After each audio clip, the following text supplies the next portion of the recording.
Okay, today we're going to talk a little bit about covering some of our control surfaces. Here you see I have both of my horizontal stabilizers.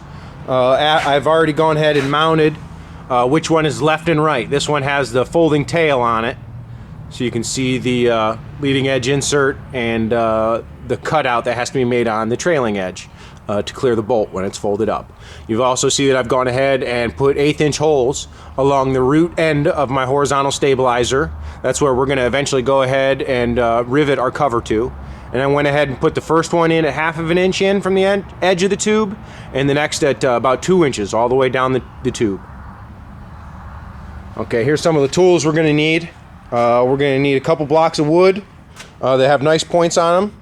We're going to need some double sticky tape. In this case of the horizontal stabilizer, we're going to need some nylon no stretch tape.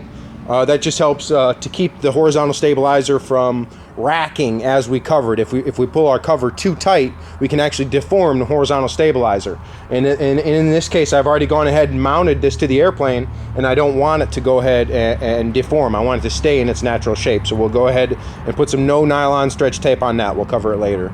Ruler, pencil, at least 2 if not 4 pairs of C-clamps, also 4 pairs of vice grips, and at least 4 pieces of scrap, flat stock aluminum. It could also be other pieces of wood, whatever you prefer.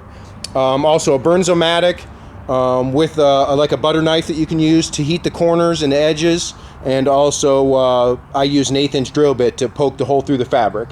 If you have a soldering iron, that would work just as well. You wouldn't need the Burnzomatic if you had a nice soldering iron. We're also going to need 1/8" rivets, a rivet gun, a razor blade, and that should just about cover it. You shouldn't need a drill if you've already got those drilled. And you see